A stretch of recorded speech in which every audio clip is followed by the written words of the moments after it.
자, 제가 아하라고 사라졌는데 이유가 이 공단의 특성은 이렇게 올이 풀려요. 제가 옛날 리본공예도 잠깐 했거든요.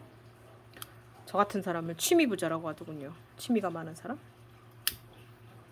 저 취미 많았어요. 지금도 많고요.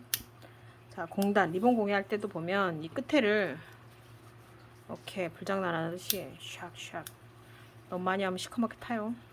이렇게 해서 이렇게 보이세요? 끝에를 왔다 갔다 해서 이렇게 하면 올이 안 풀려요. 그럼 이게 리본 공예할 때 이렇게 해서 끝에를 마무리 지어주고 뭐든지 시작하거든요. 이렇게. 자, 아까 이야기했듯이 반짝이 부분이 이렇게 가게, 위로 가게. 그럼 이렇게 되겠죠? 이렇게 반짝이 부분이 이 면과 닿아야 된다고 보면 돼요. 자, 그 다음 매듭 지었고요. 삼각대가 흔들리고 있어요. 자, 이것도 마찬가지인데 옛날에 처음에는 이거를 뒤로 해가지고 이렇게 여기 기준으로 다루라고 했는데 이렇게 해서 박았었어요. 이렇게 이해되나요? 이렇게 박아줄까요? 일단 까끌거리는 부분이 없었으면 해서 이렇게 박았고요. 이게 지금 매듭이 졌으니까 안쪽에서 밖으로 나가야 되겠죠? 이렇게 그래야 매듭이 안쪽으로 간다는 결론이에요. 이렇게 해서 지그재그 해서 그 처음 매듭을 조금 짱짱하게 해주는 게 좋을 것 같아요. 이렇게 잡고 이렇게. 자, 이제 가볼게요. 뒤로 갔다가 앞으로. 뭐 이건 올을 뒤로 집어넣었으니까 뭐 딱히 뭐 할 건 없거든요. 네. 뒤로 갔다가 앞으로. 이거는 반드시 하기가 좀 어렵긴 한데 따라와. 아이 아파. 자, 뒤로 갔다가 앞으로 이렇게. 자, 그다음 또 뒤로 갔다가 앞으로 이렇게 이런 식으로. 뒤로 갔다 앞으로 하면 이게 앞에는 별거 없어 보이는데 뒤에는 생각보다 박음질이 여러 번 되고 있어요.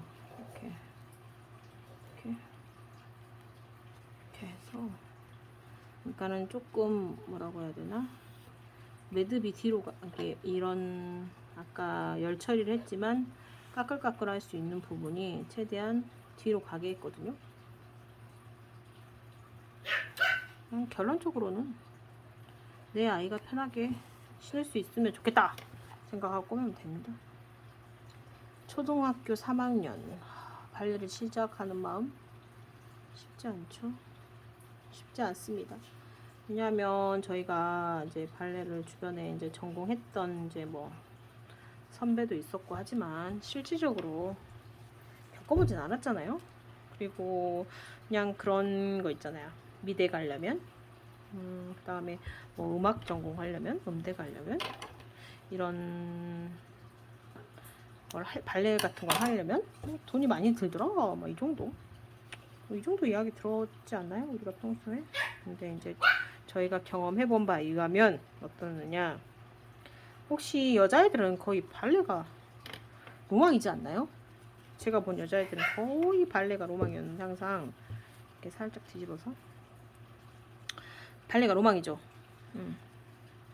근데 이제 신체적으로 타고날 수도 있고 잘 따라갈 수도 있고 뭐 이제 중간에 하고 싶다고 했는데 연습이 힘드니까 연습이 고되고 힘드니까 나 안 할란다 뭐 이런 경우도 생기기도 하고 그럴 것 같아요. 근데 이제 저도 그래서 이제 저희 딸은 둘째는 그래도 빼빼하고 원래 잘 먹지도 않고 먹성이 없는 아이죠.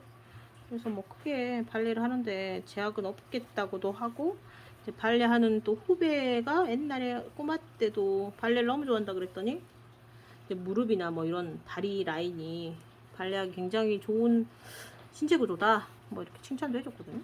근데 이제 그때는 그때고 이제 하게 됐는데 이제 처음에 발레 학원을 갔고요. 발레 학원 선생님이 저하고 상대만 게 아니라 아이 아빠하고 뒤로 갔다 앞으로 상담을 하게 됐어요. 전 이제 다둥이니까 바빠서. 근데 이제 아빠가 듣다 보니까 이제 빈틈이 좀 있긴 있었는데, 일단은 작품을 이렇게 대회 콩쿠르를 가보는 게 어떠냐, 이제 전공적으로 한번 생각해 보는 게 어떠냐, 이런 대화가 오고 가고, 콩쿠르 준비를 하면서 콩쿠르 작품비가 약 100만 원 정도. 그리고 개인 레슨, 뭐 이걸 이야기해도 상관없겠죠. 개인 레슨비가 회당 5만 원 정도 했던 거 하고요. 그러니까 우리가 생각하는 것보다는 돈이 좀 이제 들기 시작하는 거죠. 그냥 일반 레슨대로 하고, 개인 레슨대로 하고, 그런 상황이고, 그다음 작품비 있고, 또 이제 크게 뭐가 들어가느냐 궁금하시잖아요. 콩쿠르를 나가려면 의상을 해야 되겠죠.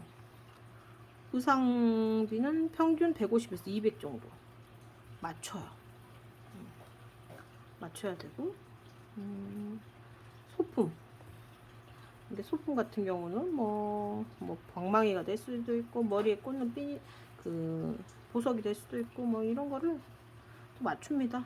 그래서 약 대충, 그러니까 의상하고 머리까지 하면은 한 150 정도 예상해야 될 것 같고, 이제 하기 나름이죠. 더 화려하게 할 수도 있는 거고. 뭐 쉽지. 일단 돈이 들기 시작했습니다. 그리고 콩쿨 갈 때, 꼽을게요. 콩쿨 가면 참가비, 저희 같은 경우는 이제 참가비가 약 20만 원 안쪽으로 드는 것 같아요. 이제 그 대회에다가 내는 참가비 그 정도 내고요. 자를게요. 짠, 한쪽이 완성됐네요. 이거 한번 보여줄게요. 자, 이렇게 요렇게 내려가게. 그 다음에 슈즈는 이게 발목 끼고 이렇게 묶이는 거죠. 요렇게. 자, 하나 완성. 하나 더 해볼게요. 그냥 이야기하는 거예요. 그래서 이제 콩쿠르 나갑니다. 콩쿠르 나가면, 아까 대회비 냈다고 그랬잖아요. 대회비는 한 14만 원 정도 선인 것 같은데, 14, 15 정도 드는 것 같아요. 대회비 내고요. 그 다음에 갈 때 올 때 저희는 지방이니까 이제 KTX나 막 이런 걸 탈 거 아니에요. 오마이갓, 이거랑 키입니까? 아까 하나까지는 잘 풀렸는데 안 꼈어요. 살려볼까요? 어려울까요? 성질 나빠져요. 일단 넣을게요. 잘라요. 아무튼 대회 나가면 왕복 교통비, 그다음 식비, 때로는 숙박비가 될 때도 있어요. 그날 갔다 그날 올 수 있는데 너무 피곤하니까 새벽에 안 가고 뭐 이렇게 전날 간다던가 이럴 수도 있고요. 가서 이제 저희 선생님이 같이 가주셔가지고, 저희 이제 따로 움직이고, 선생님이 거기에 이제 연습하는데 잡아서, 만약에 콩쿨이 2시에 시작한다. 뭐 오전에 와가지고 미리 연습을 해요. 몇 시간을 거기 대여해가지고, 그런 다음에 대회를 나간다. 이렇게 해서 저희는 이제 지방에서 올라가니까 이게 밖으로 가게, 그러니까 이렇게죠. 이렇게죠. 이거 거꾸로 하면 큰일 납니다. 다시 풀어야 돼요. 반짝인 게 밖으로 가는다. 그리고 이쪽 라인에 붙인다. 두 개 잊어버리면 안 돼요. 말하다 잊어버리면 안 되니까. 자, 이렇게 해서 저는 매듭을 안쪽으로 넣는다고 했죠. 저는 접어서 이렇게 안으로 이렇게 양쪽을 누른 다음에 꼬맸어요. 이게 조금 번거로운 사람은 그냥 꼬매도 될 것 같은데, 저는 저희 딸이 편했으면 해서 이렇게 해서 밖으로 가야지 매듭이 안에 있죠. 그래서 평균적으로 한번 대회를 나가면 한 100만 원 정도, 100만 원까지는 아니어도 100만 원 정도 예상을 하고 가야 되죠. 선생님 수고비도 좀 드려야 되고요. 그런 상황이에요. 그러면 저희가 한 달에 2번 콩쿠르 나갈 때도 있고 한 번 나갈 때도 있어요. 그러면 상당히 큰 금액이죠. 근데 저희 같은 경우도 이제 다둥이니까 쉽지 않은 결정이긴 한데, 아이가 욕심을 내고 있고 좋아하고 있기 때문에 같이 욕심을 내서 잘하고 있거든요. 근데 애가 너무 좋아하고 그 힘든 훈련 같은 연습 시간을 견딘다 하면 이제 나중에 이제 원하는 것들이 달라진다 해도 저는 해주고 싶어요. 아야! 물론 쉽지 않습니다. 대회 나갈 때 짐도 잔뜩이에요. 그거 보고 저 웃었어요. A4 한 장의 준비물이 가득하더라고요. 생각보다 뭐 대회 나가면서 무슨 선물이 많이 갖고 가? 이제 뭐 그러는데 그냥 처음에 대회 나갈 땐 당황스러웠어요. 이걸 다 챙겨야 돼? 막 이랬는데 지금은 그냥 가방 하나에다가 대회 나갈 거 하고 챙겨놨어요. 그냥 다둥이다 보니까 저희는 모르겠어요. 어디 나가면 동물원에 원숭이가 된 기분일 때도 많고 와 5명 같은 집이에요? 한 집에서 나왔어요? 이런 사람들도 있고 또 어떤 분들은 안 지어줬네. 어떤 그 이렇게 인심 좋은 할머니들 있잖아요. 그런 분들은 이제 식당 나가면 식당 같은데 가면 이렇게 술을 딱 세보고 식사를 하시다가 나가시기 전에 애들한테 이렇게 돈을 조금씩 진짜 뭐 큰 돈 아니고 조금씩 빼서 주고 가세요. 그래서 이제 처음에는 되게 그런 일이 많진 않은데 당황스러웠거든요. 근데 큰 돈이 아니기도 하고 그냥 어르신이 그 마음이었어요. 애 키우느라 고생한다고. 또 그래서 따뜻한 마음이어서 네 감사합니다 하고 받아 이제 그랬던 적도 있거든요. 그러니까 다양한 시선이에요. 진짜 길거리 가는데 그런 시선 받아보셨어요? 그 눈으로 숫자 세는 거. 그건 뭐 겪어본 사람이 할 수 있는 건데 저도 제가 이렇게 다둥이 엄마가 될지는 몰랐어요. 저는 이렇게 막 손으로 하는 걸 굉장히 좋아하는 사람이고 나중에 기회가 되면 뭐 취미가 아까 다양하다고 뭐 이야기 해드린 것처럼 전 손으로 하는 거 좋아해요. 그림 그리는 것도 좋아하고 뭐 이런 바느질도 좋아해요. 뭐 미싱질도 좋아하고 뭐 기타 등등 요리도 좋아합니다. 이게 다양해요. 저는 하는 게. 근데 즐겨 하기도 하고 근데 그 즐겨 하는 게 그리고 이제 되게 속도가 생각보다 빠른 편이거든요. 정확성이 떨어질 때도 있긴 한데 소근육 발달은 잘 된 편입니다. 바느질 속도를 보면 아시겠죠?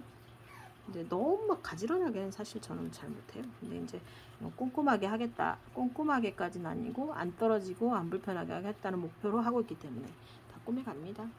아무튼 다둥이라서 쉽지 않습니다. 저희는 여름에 크록스를 하나 사도 뭐 가을에 나이키 운동화를 하나씩 사도 최소 3, 40만 원씩 나와요. 5명이잖아요.